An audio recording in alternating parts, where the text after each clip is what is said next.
Assalamualaikum warahmatullahi wabarakatuh. Oke guys, jumpa lagi dengan saya di channel Johnny Iswahyudi.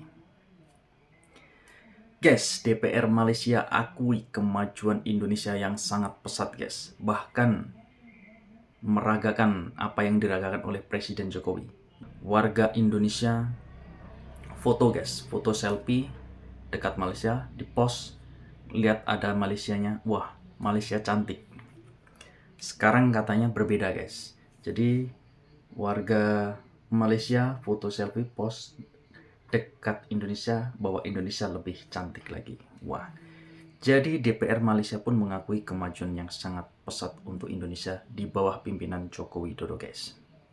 Nah, DPR pun mengingatkan warganya tentang atau menjelang upacara 17 Agustus di IKN Nusantara. Nah, jadi gini guys. Namun ada juga pandangan bahwa Malaysia bisa mendapatkan manfaat dari ibu kota Nusantara, yaitu untuk kerjasama ekonomi, investasi, pariwisata, dan lain sebagainya. Karena lokasinya yang strategis, yang dekat dengan Malaysia dibanding dengan Jakarta gitu guys. Wah, Malaysia akhirnya mengakui guys bahwa Indonesia adalah negara berkembang dan akan menjadi negara maju. Wow, keren sekali. Ini DPR-nya loh guys yang mengakui. Bagaimana dengan masyarakatnya? Wah, tentu ada yang nggak setuju guys. Ada yang panas, ada yang gini. Wah, apalagi Indonesia akan mempunyai ibu kota baru, IKN Nusantara. Walaupun memang belum 100% pembangunannya. Lagi progres guys. Jangka waktu untuk menjadikan ibu kota itu sangat lama. Tidak bisa seperti membalikkan sebuah telapak tangan. Perlu waktu puluhan tahun untuk bisa menjadi ibu kota yang sempurna. Oke guys, jadi kita langsung saja simak video berikut ini. Jangan lupa ikutin sampai selesai agar tidak gagal paham. Oke, langsung saja let's go to video.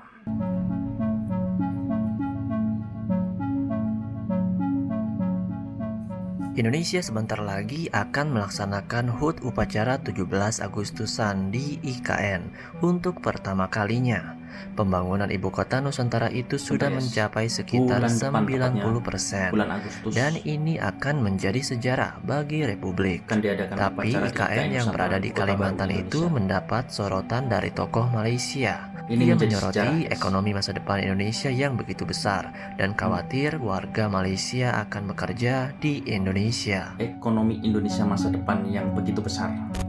Tuan-tuan sekalian, ini dia pernyataan dari Jokowi DPR beli Malaysia. kita sekarang. Jokowi kata dulu, mana telefon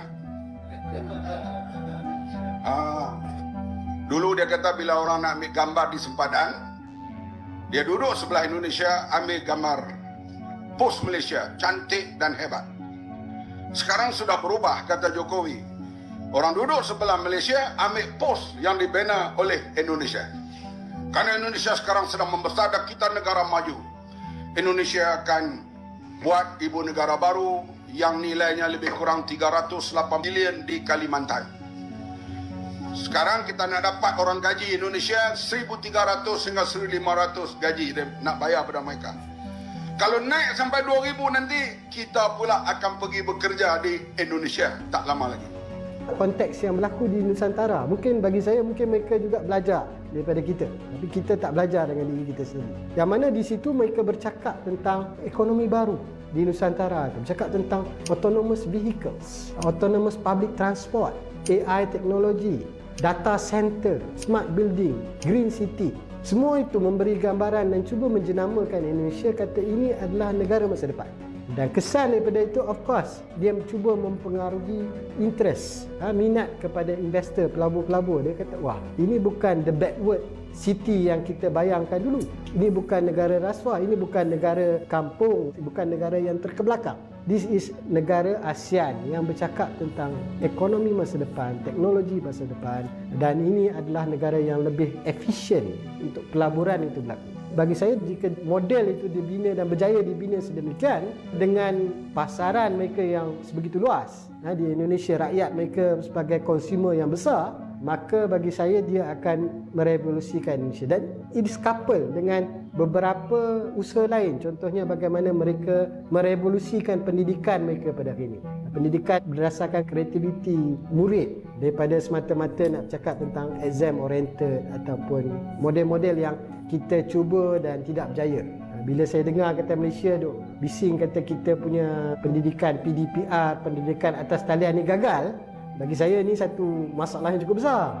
Because the whole direction of the global society is moving toward that direction, dan kita mengisytiharkan kita gagal. Kita menjenama negatifkan negara kita. Apa kualiti high learning kita? Setakat kita nak melahirkan lebih ramai banyak lecturer yang masuk jurnal-jurnal, tetapi tidak ada impact kepada society, dia tidak memberi makna apa-apa. Saya rasa salah satu daripada design planner atau arkitek yang membangunkan Nusantara itu pun daripada Malaysia. Sekarang ini pula dengan berbagai investor baru, dengan ekonomi baru yang mula muncul di Indonesia, kumpulan-kumpulan yang merasa mereka tidak ada opportunity di Malaysia akan pergi.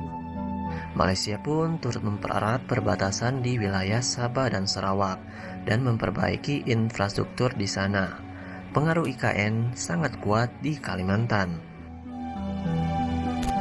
Mesra kembali, pemindahan ibu negara Indonesia ke Kalimantan yang berhampiran dengan Sabah dan Sarawak memerlukan dua negeri itu mempersiapkan diri dari aspek pembangunan sempadan dan meneroka jalinan business to business B2B antara kedua-dua negara. Timbalan Perdana Menteri Datuk Seri Fadilah Yusof berkata, antara aspek pembangunan sempadan yang akan diberi tumpuan ialah penambahbaikan kompleks custom immigration dan kuarantin CIQ di sepanjang sempadan utama antara Sabah, Sarawak dan juga Kalimantan.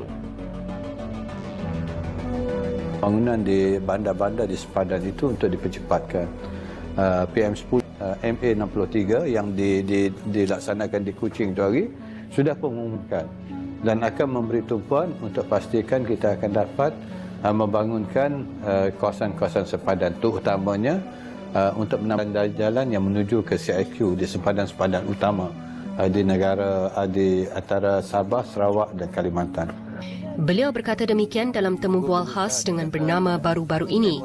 Kementerian Kewangan sebelum ini meluluskan peruntukan tambahan 1 bilion ringgit bagi projek menaik taraf dan membina infrastruktur lebih baik di sepanjang sempadan Sarawak dan Sabah, terdiri daripada 1,881 km memisahkan Sarawak dan Sabah di Malaysia dan wilayah Kalimantan di Indonesia.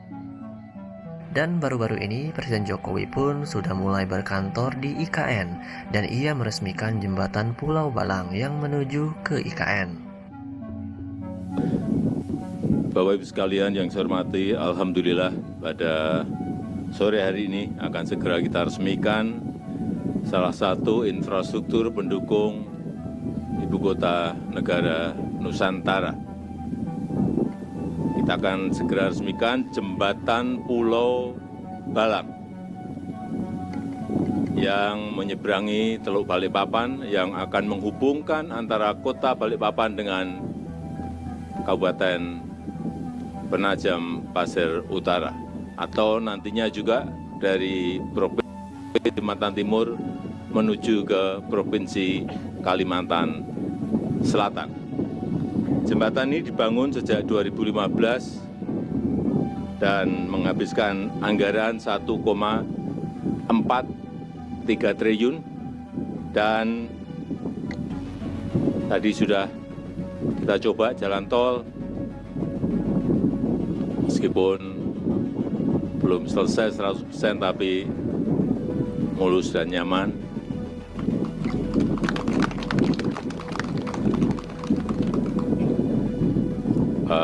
Menteri PU Pak Basuki yang menyebabkan tadi kita harus ngebut. Di depan ngebut terus, kalau kita nggak ikut ngebut ketinggalan terlalu jauh. Dan dengan mengucap Bismillahirrahmanirrahim, pada sore hari ini saya resmikan jembatan Pulau Balang di Kabupaten Penajam Pasir Utara, Provinsi Kalimantan Timur. Terima kasih. Wassalamualaikum warahmatullahi wabarakatuh.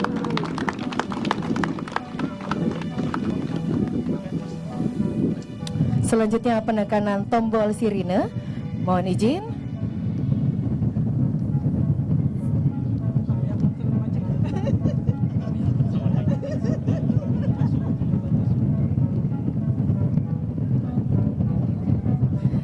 Baik, kami akan pandu hitung mundur. 3, 2, 1.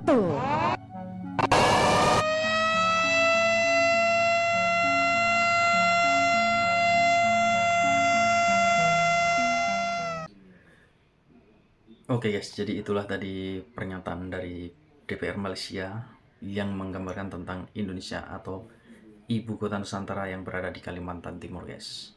Jadi dengan adanya IKN di Kalimantan Timur sebenarnya dia merasa untung guys. Untungnya karena dekatan dengan Malaysia, bisa menjalin kerjasama bidang pariwisata, ekonomi, dan lain sebagainya.